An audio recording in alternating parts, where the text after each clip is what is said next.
CNG ഓട്ടോയാണോ അതോ electric ഓട്ടോയാണോ അല്ലെങ്കിൽ diesel ഓട്ടോയാണോ നിങ്ങൾ ഈ 2026 എടുക്കാൻ പ്ലാൻ ചെയ്യുന്നത്? ഇത് നിങ്ങളെ ആശയക്കുഴപ്പത്തിലാക്കുന്ന ഒരു ചോദ്യമല്ലേ? എങ്കിൽ നമുക്ക് 10 തലത്തിൽ മാർക്ക് അടിസ്ഥാനത്തിൽ ഏതാണ് ബെസ്റ്റ് ഓപ്ഷൻ എന്ന് നമുക്ക് നോക്കാം. നിങ്ങൾക്കൊരു ഫ്യൂവൽ എഫിഷ്യന്റ് ആയിട്ടാണോ വാഹനം ഓടിക്കേണ്ടത്? എന്നാൽ ബെസ്റ്റ് ചോയ്സ് ഇലക്ട്രിക് ഓട്ടോറിക്ഷ തന്നെയാണ്. കാരണം നമുക്ക് പരിശോധിച്ച് നോക്കാം. ഡീസൽ ഓട്ടോറിക്ഷ 100 കിലോമീറ്റർ ഓടാൻ നിങ്ങൾക്ക് 289 രൂപയാണ് ചെലവാകുന്നത്. എങ്കിൽ CNG ആണെങ്കിൽ 198 രൂപയും. പക്ഷെ ഇലക്ട്രിക്കിന് വെറും 32 രൂപ മാത്രമേ നിങ്ങൾക്ക് ചെലവാകുന്നുള്ളൂ. അപ്പോൾ ഇതിൽ ബെസ്റ്റ് ചോയ്സ് ഇലക്ട്രിക് അല്ല. അപ്പോൾ നമുക്ക് ഇലക്ട്രിക്കിന് 1 മാർക്ക് കൊടുക്കാം. ഇനി നിങ്ങൾക്ക് കൂടുതൽ ലോഡ് ക്യാരി ചെയ്യാനും മാക്സിമം പിക്കപ്പ് കിട്ടാനും ബെസ്റ്റ് ചോയ്സ് ഡീസൽ ഓട്ടോറിക്ഷ തന്നെയാണ്. അപ്പോൾ ഇവിടെ കിങ് ആയിരിക്കുന്നത് ഡീസൽ ഓട്ടോറിക്ഷ തന്നെയാണ്. ഇതൊരു മാർക്ക് അടിസ്ഥാനത്തിൽ തരംതിരിക്കുകയാണെങ്കിൽ 10ൽ 10 മാർക്കും ഡീസൽ ഓട്ടോറിക്ഷക്കും, അതുപോലെ തന്നെ 10ൽ 7 മാർക്ക് CNG ഓട്ടോറിക്ഷക്കും, 10ൽ 5 മാർക്ക് ഇലക്ട്രിക് ഓട്ടോറിക്ഷക്കും നമുക്ക് കൊടുക്കാം. നിങ്ങൾ സ്ഥിരമായി ദീർഘദൂര യാത്ര പോകുന്നവരാണോ? എങ്കിൽ ഇവിടെയും ബെസ്റ്റ് ചോയ്സ് ഡീസൽ തന്നെയാണ്. നമുക്കൊന്ന് പരിശോധിച്ച് നോക്കിയാലോ. നമ്മളൊരു ദീർഘദൂര യാത്ര പോകുന്നവരാണെങ്കിൽ 2 പ്രധാന ഫാക്ടറുകളാണ് നമ്മളെ ബാധിക്കുന്നത്. അതിലൊന്ന് ഫ്യൂവലും, രണ്ടാമത് നമ്മുടെ വാഹനം ബ്രേക്ക് ഡൗൺ ആയി കഴിഞ്ഞാൽ അതിന് പറ്റിയ സർവീസ് സെന്ററുകളുടെ അവൈലബിലിറ്റിയുമാണ്.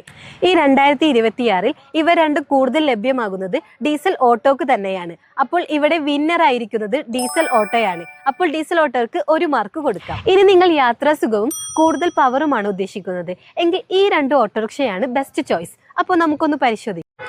നിങ്ങളൊരു സുഖകരമായ യാത്രയാണ് ഉദ്ദേശിക്കുന്നതെങ്കിൽ ഇലക്ട്രിക് ഓട്ടോയും, കൂടുതൽ പവറാണ് ഉദ്ദേശിക്കുന്നതെങ്കിൽ ഡീസൽ ഓട്ടോയുമാണ് ബെസ്റ്റ് ചോയ്സ്. അപ്പോൾ നമുക്കൊരു മാർക്ക് അടിസ്ഥാനത്തിലാണെങ്കിൽ 10ൽ 10 മാർക്ക് ഡീസൽ ഓട്ടോയ്ക്കും, 10ൽ 9 മാർക്ക് ഇലക്ട്രിക് ഓട്ടോയ്ക്കും, 10ൽ 7 മാർക്ക് CNG ഓട്ടോറിക്ഷയ്ക്കും കൊടുക്കാം. അപ്പോൾ ഇതിൽ വിൻ ചെയ്തിരിക്കുന്നത് ഡീസൽ ഓട്ടോറിക്ഷയാണ്. അപ്പോൾ ഡീസൽ ഓട്ടോറിക്ഷയ്ക്ക് 1 മാർക്ക്. നിങ്ങളൊരു കുറഞ്ഞ മെയിൻ്റനൻസ് കോസ്റ്റ് ആണ് ഉദ്ദേശിക്കുന്നതെങ്കിൽ CNG ഓട്ടോയാണ് ബെസ്റ്റ് ചോയ്സ്. നമുക്ക് നോക്കാം. ഇലക്ട്രിക് ഓട്ടോയാണെങ്കിൽ കുറഞ്ഞ മെയിൻ്റനൻസും ഉയർന്ന മെയിൻ്റനൻസ് കോസ്റ്റുമായിരിക്കും. എന്നാൽ ഡീസൽ ആണെങ്കിൽ ഉയർന്ന മെയിൻ്റനൻസ് കോസ്റ്റുമായിരിക്കും. എന്നാൽ CNG ആണെങ്കിലോ മിതമായ മെയിൻ്റനൻസും കുറഞ്ഞ മെയിൻ്റനൻസ് കോസ്റ്റുമായിരിക്കും. അപ്പോൾ ഇതിൽ വിൻ ചെയ്തിരിക്കുന്നത് CNG ഓട്ടോയാണ്. അപ്പോൾ CNG ഓട്ടോയ്ക്ക് 1 മാർക്ക് കൊടുക്കാം. ഇനി നിങ്ങൾ ഫ്യൂവൽ റീഫിൽ ചെയ്യാനുള്ള കൺവീനിയൻസ് ആണ് ഉദ്ദേശിക്കുന്നതെങ്കിൽ ബെസ്റ്റ് ചോയ്സ് ഡീസൽ തന്നെയാണ്. പരിശോധിക്കാം. ഫ്യൂവൽ റീഫിൽ ചെയ്യാനുള്ള ഡീസൽ സ്റ്റേഷനുകളുടെ അവൈലബിലിറ്റി എല്ലാ സ്ഥലങ്ങളിലും കൂടുതലാണ്. എന്നാൽ CNG ആണെങ്കിൽ അവൈലബിലിറ്റി കുറവാണ്. ഇലക്ട്രിക് ആണെങ്കിൽ ഡീസലിനെ അപേക്ഷിച്ച് വളരെ കുറവാണ്. എന്നാൽ ഇലക്ട്രിക് ഓട്ടോയാണെങ്കിൽ റീചാർജ് ചെയ്യുന്നതിനുള്ള സമയം വളരെ കൂടുതലാണ്. അതുപോലെ തന്നെ CNG ആണെങ്കിൽ പ്രഷർ വേരിയേഷനിൽ വരുന്ന മാറ്റം അതും ഒരു പ്രശ്നം തന്നെയാണ്. ഈ റൗണ്ടിലെ വിന്നർ ഡീസൽ തന്നെയാണ്. അപ്പോൾ ഡീസലിന് 1 മാർക്ക്. ഇനി നിങ്ങൾ റീസെയിൽ വാല്യൂ ആണ് ആഗ്രഹിക്കുന്നതെങ്കിൽ ഇവിടെയും ബെസ്റ്റ് ചോയ്സ് ഡീസൽ തന്നെയാണ്. ഇനി ഇവയെ മാർക്ക് അടിസ്ഥാനത്തിൽ തരംതിരിക്കുകയാണെങ്കിൽ 10ൽ 10 ഡീസലിനും, 10ൽ 6 CNGക്കും, അതുപോലെ തന്നെ 10ൽ 5 ഇലക്ട്രിക് ഓട്ടോക്കും കൊടുക്കാം. അപ്പോൾ ഇവിടെ വിൻ ചെയ്തിരിക്കുന്നത് ഡീസൽ തന്നെയാണ്. അപ്പോൾ ഡീസലിന് 1 മാർക്ക്. ഇനി നിങ്ങൾ ഫ്യൂച്ചർ പ്രൂഫ്, റെഗുലേഷൻ ഫ്രണ്ട്ലി ആണ് ഉദ്ദേശിക്കുന്നതെങ്കിൽ ബെസ്റ്റ് ചോയ്സ് ഇലക്ട്രിക് ഓട്ടോ തന്നെയാണ്. പരിശോധിക്കാം. ഇനി വരും കാലങ്ങളിൽ ഡീസൽ ഓട്ടോയുടെ പ്രൊഡക്ഷൻ കുറയുകയും മറ്റു ഫീസുകളിൽ വർധനവ് വരികയും ചെയ്യും.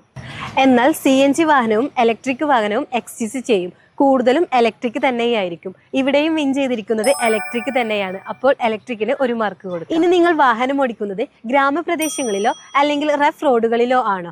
എങ്കിൽ ബെസ്റ്റ് ചോയ്സ് ഡീസൽ തന്നെയായിരിക്കും. നമുക്ക് നോക്കാം. നിങ്ങൾ റഫായ റോഡുകളിൽ വാഹനം ഓടിക്കുമ്പോൾ കൂടുതൽ ഫ്യൂവലും കൂടുതൽ ലോഡും വേണ്ടിവരും. ഇത്തരം സാഹചര്യത്തിൽ ഡീസൽ ഓട്ടോ മാത്രമേ പ്രാക്ടിക്കൽ ആവുകയുള്ളൂ.